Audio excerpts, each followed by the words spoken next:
Hello everyone, how we doing? I was watching a video on my lunch break here.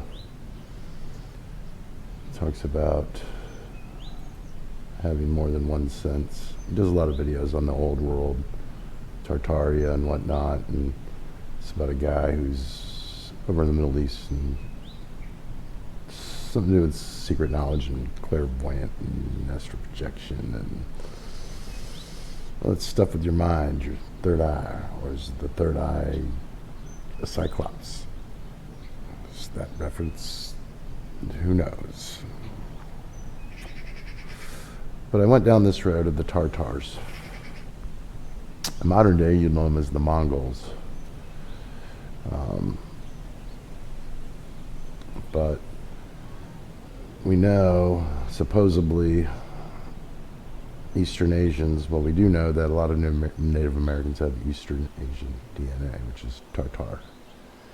Tatar DNA, if you want to call it Tatar.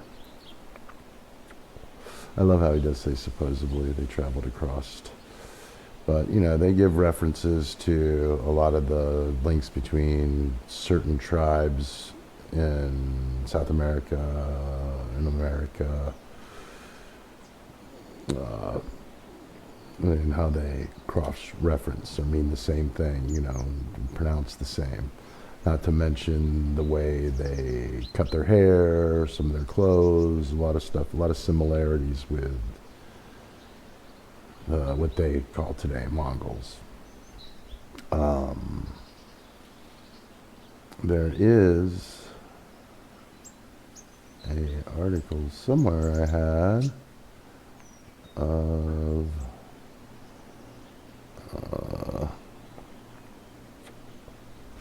the word Mongol and how they're trying to get rid of it now because it's derogatory. It was used as a reference to Mongoloids as people with Down syndrome, which then is an insult to Mongols. But on the old maps, it's not called Mongolia; it's called Tartary. And I believe it was even further, because they have the stories, you know, Aleutian Islands, Eskimos don't look like Eskimos in the drawings back then. Inuits do somewhat look like what we would know. But their DNA is their DNA, up in northern Alaska and inland, Eskimos, more inland. But further south, Aleutian Islands and whatnot, a lot of Native American stories from the expeditions in the 1700s and whatnot. So that got me into, you know, Mongols. Why would you call somebody a Mongol that clearly was king of Tatar? Let's see, early years. Anyway, like, there's different translations and different books, and this stuff's been rewritten over and over years, and the people had their opinion to it, just like I'm doing now. You know, no different than what people do with these reaction videos today, or they rewrite. Well, we look at Mongol, and the first reference is the 1600s, but they were around in the 1200s and weren't called that. And then 1698 it was first used as an adjective. The Mongolian People's Republic. Well, where the heck was that? Because the people that made the map makers didn't change. They were the most accurate with most of the history. They're not going to put a city on a map if it didn't exist, because then they would be liars and nobody would buy the map. And it took longer for the maps to change, and that's how we find a lot of these discrepancies. But there's an article from the UK, from Scotland, published in 2021 about getting rid of the word Mongol, its historical references, because they've already gotten rid of it. Because it used to be in medical books. It was written down like you had Down syndrome, you were called a Mongoloid. Sorry. Anyway, there's a whole article. There's a whole movement now. You know, because in 2020. NASCAR, not NASCAR, but in Grand Prix or whatever, some guy called a guy a Mongol, and they all flipped out on him and wanted to cancel him. because he said the guy drives like a Mongol, which his reference was warrior, Turkic warriors, I mean, okay. Anyway, so, spin it how you want, the word, whatever. I say we get rid of it. I agree with them. Let's get rid of the word and bring back the original word, the original empire, and how, ignorance surrounding the use has placed the name and spawned conspiracy theories, including ideas of hidden past and mud floods. Such theories assert that Tartarian was a lost civilization with advanced technology and culture. This ignores the well-documented history of Asia. Okay, so who built all those buildings? Because your history said Genghis Khan and the Mongols just went around and raped and pillaged villages and stuff. Well, who built all those damn buildings then? Who? Who built them all? That's what I want to know. You go on to say all this stuff, then who built it? It's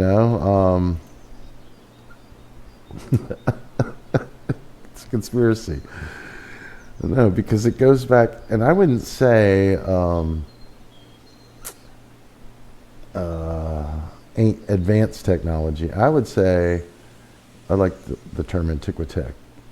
I would say a lost technology, and it's not technology, it's lost. It goes back to the video of what we've lost, the ability to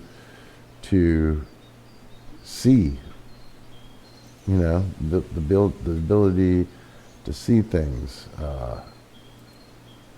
which clearly I mean, for you to have to put this in here, says it all to me anyway. It says it all to me.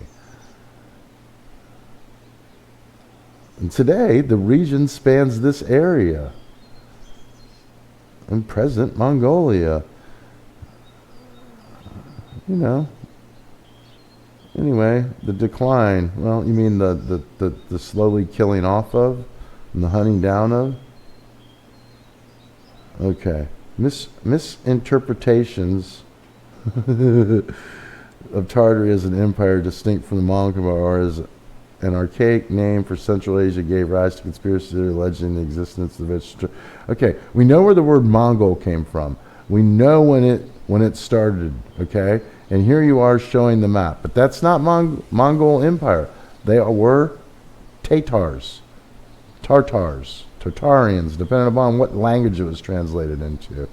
And you're showing this. Is look what they did. They grew it. No, it was already all there. And something happened, and everything went tribal. Your mud floods, your whatnot, the theory. It's way better than your theory of saying that they were all savages and barbarians and warriors. Then who the hell built all that shit? Like, it doesn't make any sense. I mean, here's just the word, right? And I go through.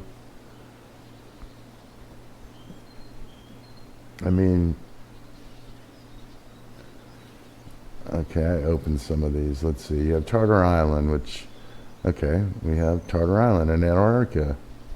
Oh, also named King George Island. King George Island. Tartar, Switzerland. Steak tartar, named after Turkic warriors, the Tatars or Tartars. Oh, look. Wait, what? Oh my goodness, they're everywhere. Oh, everywhere. And do you think they took boats and went up around through the Aleutian Islands like the stories say? They couldn't have had boats. Oh no, they didn't know how to sail back then. They were savages. But it's gross. Yeah, they would put the steaks underneath their saddles to tenderize it. Tenderize the meat out of the saddles and then eating it raw. That's where your horse tartar comes from. Ugh. That's disgusting. Anyway, and then we have the Wayne State Warriors, formerly known as the Detroit Tartars. But we wanted to get rid of that because the name was dated and that not many people knew what a Tartar was. But we do. They were Mongols, right? But let's get rid of that word. I agree with the article. We need to get rid of that word. Then we have cream of tartar.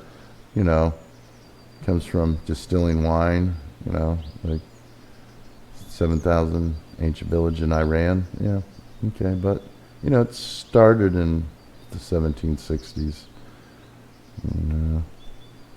Maybe you could get you some Folgers, cream of tartar, some Golden Gate cream tartar with gold. Was the Golden Gate Bridge there? Oh no, we can't do that.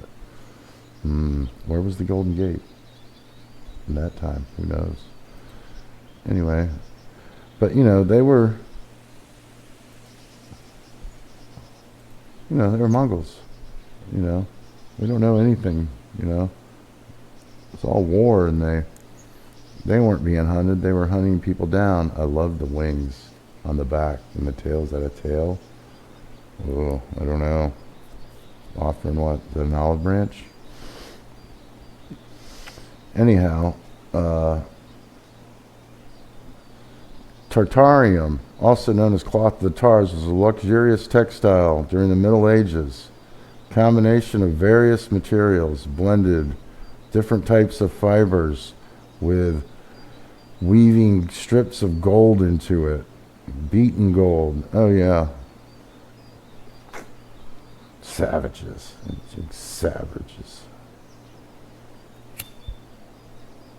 And here, we're going to make sure you know that Tars does not refer to the city of Tarsus in Turkey or in Cilicia way over there, but from Tartarin or Tartarium.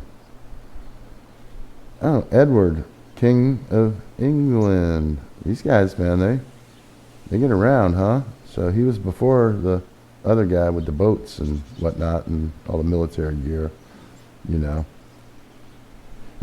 He indicated it was expensive. Yeah.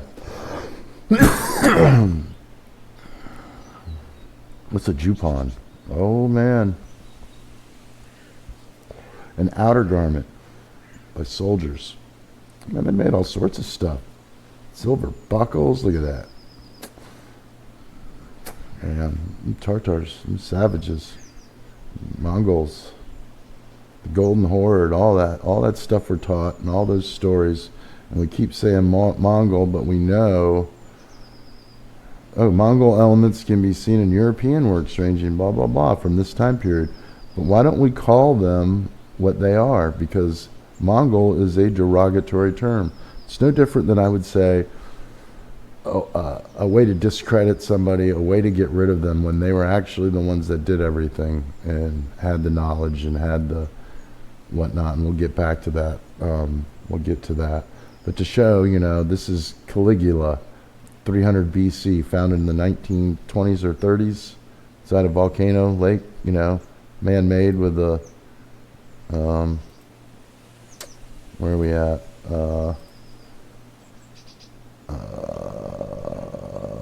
Man, you're going to make me search this really quick now.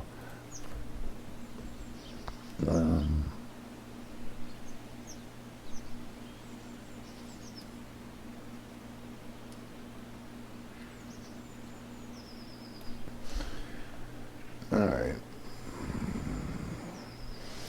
Okay, so 2 ships, 1st century AD, Caligula on Lake Nemi.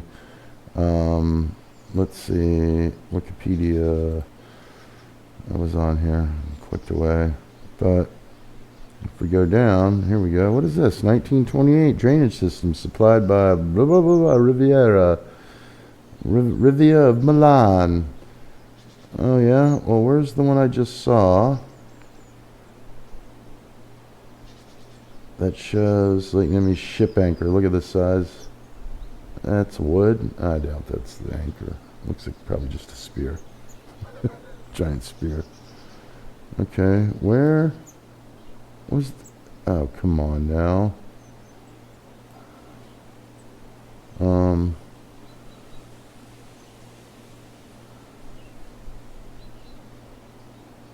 Okay, maybe I have to click here. But... yes, this is it. But here we go. We have the Villa Santa Maria. We have this lake. Look at all the town around it now. With this lake, but we also have the entrance to the emissary, which was an underground tunnel that connects the lake with adjacent crater of Aricia. How long was it? 650-meter long tunnel dug through the crater wall and ending in whatever. It was used to regulate the level of the water between so the water at the top lake always stayed at the same level and would drain off down into the lower lake. And later reclaimed.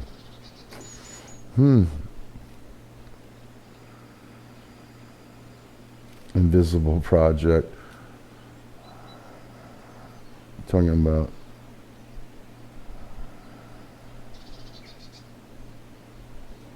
it was narrow, but all bricked. So was it dug out and then filled back in? Because yeah, where'd you pile up all that dirt at? Where did you? One guy at a time, digging by hand.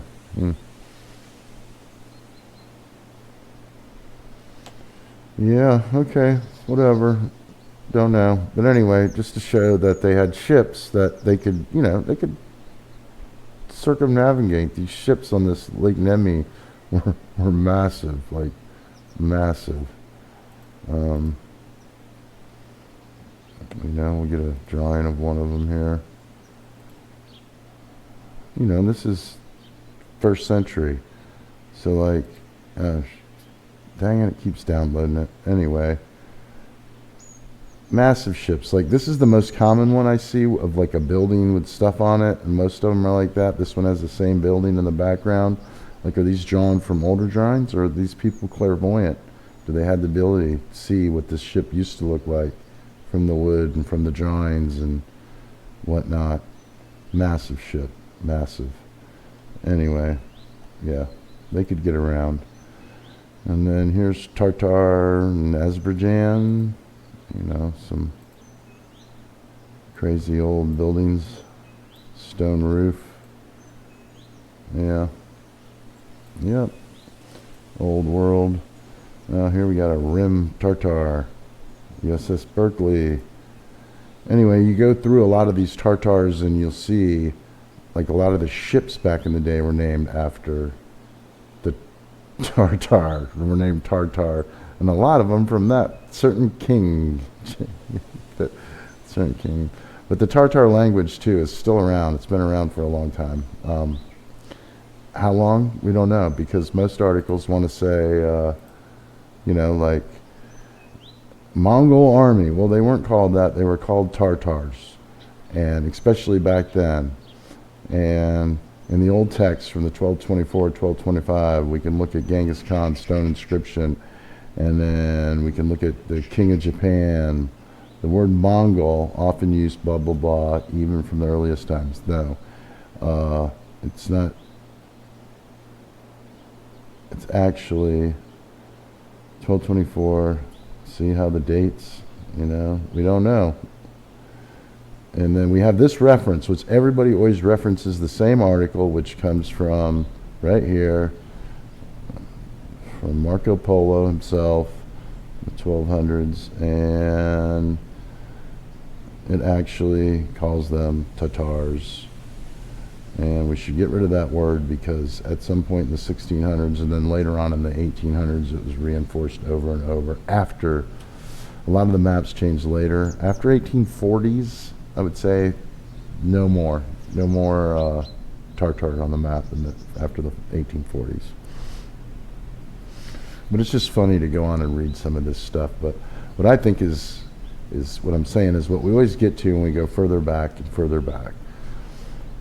Okay, we talk about in Latin Christian Europe and additional, they said to have been due to the influence of the classical Greek Tartarus, where we already know that in the Middle Ages they interjected their own opinion into the rewrites of all this stuff. But did they interject the hellish prison of the Titans? Okay, so Tartar is where they enslaved the Titans. Zeus let out Tartarus. Let's see. Yeah. So And this is all taken from, the Marco Polo book and whatnot. This book here. Um,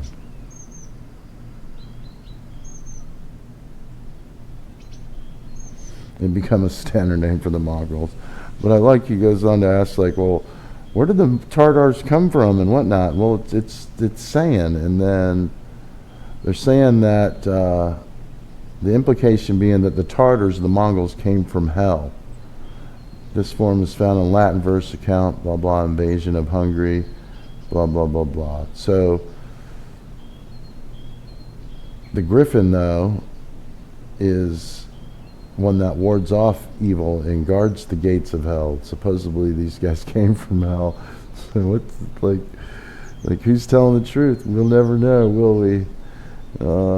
I just know we do need to get rid of that word Mongols, because they were never Mongols. They were always Tatars. Their language is all over the world. Still used by 7 million people today. Oh, look, do they still use Sanskrit today? Because that's Arabic, right? Arabic script. Oh, written in Arabic. Oh, Tatar book. Oh, one written in French. Oh, one written in German. Oh, one written in all the language. Oh, so maybe they were around forever. Why? Greek mythology. Now we start getting into, what the guy was talking about here, and going back to where all these stories originally came from, and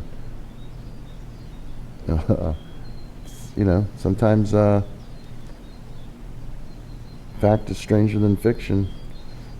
And what does it say in here? He is third, blah, blah, blah, offspring of Aether and Gallia, and he was thrown under the jail. So if the underworld was hell, or hell was the underworld, they threw him under that and created a whole new prison where they would send all the creatures and whatnot. But where does it say that?